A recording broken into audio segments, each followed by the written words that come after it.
Hey everybody, how's it going? In this video, I kind of wanted to talk about my origin, my backstory, and kind of how all some sports card stuff and Major League Profits came to be.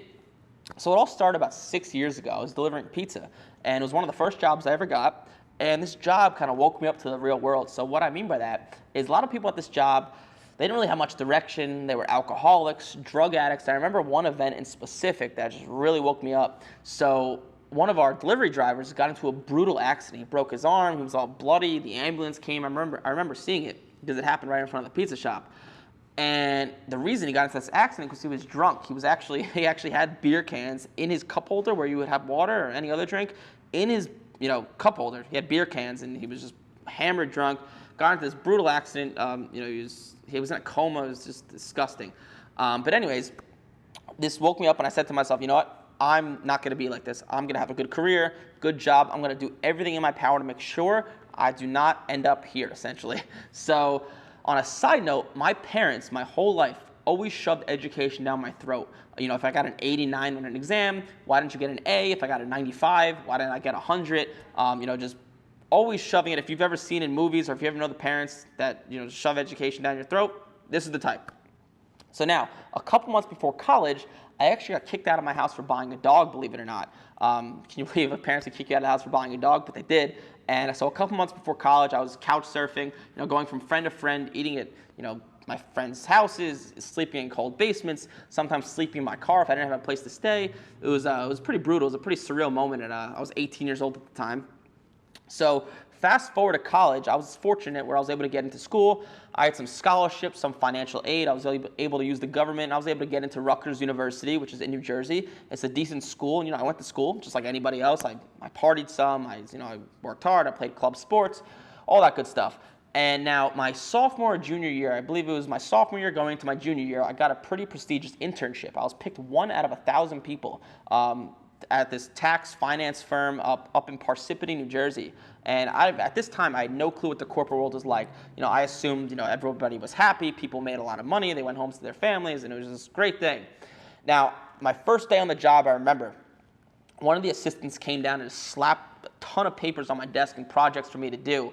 And, I was looking around, and it was like 9 a.m. at the time. I got in there at 8 a.m., had a little onboarding session. Then at 9 a.m., they gave me my first work to do. And I was looking around, and everybody just looked miserable. Everybody in their cubicles, their eyes were half open, always yawning. I actually counted one time, this person who sat next to me, he yawned 19 times in an hour. 19 times an hour, I promise you. I'm not making that stuff up. And it was boring stuff like Excel and worksheets and spreadsheets and graphs and pie charts and all sorts of stuff like that.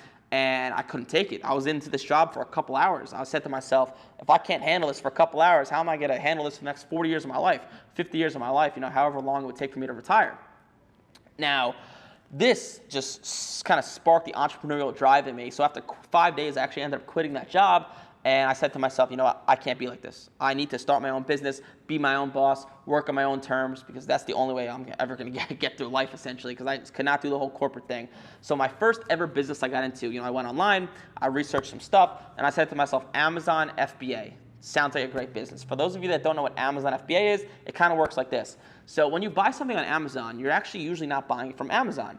You're buying it from a seller like myself who sets up a store, buys product and sells it to you, and they're just selling it through Amazon. So how it works is you would go to China and buy 5,000 phone cases for $5 each, take them to Amazon and sell them for $15 each. And the great thing about it is Amazon takes care of everything. They do the shipping, the returns, the customer service, all that good stuff. And they take a small fee. It's like 15%, right? So it sounds too good to be true. You start this online store on Amazon. You have all these products shipped to Amazon. It's totally hands-off. They do everything for you. Then you see the money roll into your bank account.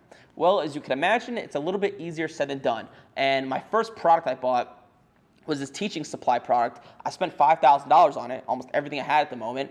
And it just was an absolute disaster. I did not understand how to market, how to take good photos for my photo page. I really didn't understand everything. And I lost almost all of that $5,000. I think I recouped about $300 of it, believe it or not. So it was just an absolute disaster. But I said to myself, this is how entrepreneurship is supposed to be. This is how business is supposed to be. You're supposed to fail at first. So I kept pushing on, and my next business I started was a drop shipping business. So drop shipping is similar to Amazon in the sense that, you're still kind of shipping something to customers through a third party, except you have your own website. So you can make a website like ericsclothes.com, for example, and sell pieces of clothing on there. And how it works is you could buy a shirt from China for $6 from a supplier, sell it for $25 on your website, and they'll ship it straight to the customer. So totally over your head. Once again, totally hands off. Sounds too good to be true, but it kind of is if you're successful at it. Obviously, it's a little bit easier said than done. And I got into this, and at first I was failing, trying to figure out what works, what didn't work. I spent every day months designing my website, looking at products, learning ads, learning funnels, all this stuff. And I finally found a product that worked, and I think I cracked the code. It was this sandal. It was almost this vegan woman's sandal I was selling, and I was buying it for $11 in China and selling each one for $44 on my website. And it cost me about $20 to acquire one customer through ads. So I was profiting about $13 per sandal. And I got it to the point where I was doing almost $3,000 a day in revenue. So in other words, I was almost pocketing about $1,000 a day in profit. And I thought I made it. I thought, I failed. I went through the failure. This is what it's supposed to be like. I'm successful now, and this is what I'm going to do. I'm going to be an e-commerce entrepreneur. Now, little did I know, my supplier was actually making my product with a lot less quality than I thought, or the pictures they sent me. So because I scaled my store so fast, I skipped out a step, which was actually looking at the product myself, and I noticed after a couple months, I would see a couple of returns come in, and then 4 returns, 8 returns, 10 returns, and eventually about 20 to 30 returns were coming in per day, and I essentially lost everything I had. I lost everything I had. My store got slammed with returns. I had to shut it down. It was an absolute disaster. My credit went to whole crap. It was this whole big mess. But anyways, I just kept pushing on because I thought, this is how entrepreneurship is supposed to be. You're supposed to have these epic failures. Maybe not to that extent, but, I don't know if you're supposed to lose everything you have, but I just thought that was how it was supposed to go. So I remember my next entrepreneurship journey, I actually contacted a friend from high school. And I remember this friend actually bought and sold sports cards. I remember him speaking about it when I was about a sophomore or junior in high school, but I didn't think much of it.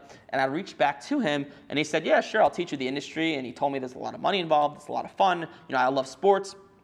So I said, hey, why not? And he mentored me with everything he knew. So my friend Dylan, who taught me, he was probably in this for 6-7 years, and it took him a long time to finally master everything. And he taught me kind of what he learned in 5-6 years within a matter of a couple months. And I was able to get pretty good at it.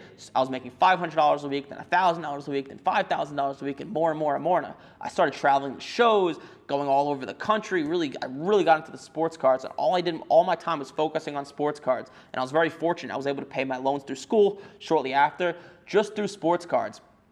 And then as I was getting better and better at sports cards, the industry started getting bigger and bigger and bigger. And I was able to start to make a substantial amount of money. Now I live in the Hamptons. This is my house in the Hamptons in Long Island. I have an apartment in Miami, all from sports cards. And I said, hey, I was lucky. I had a mentor that taught me everything. I want to mentor other people. So that's how I started Major League Profits and kind of how everything came out to be. But I hope that provides some inspiration for you guys. And I look forward to speaking with you soon, hopefully.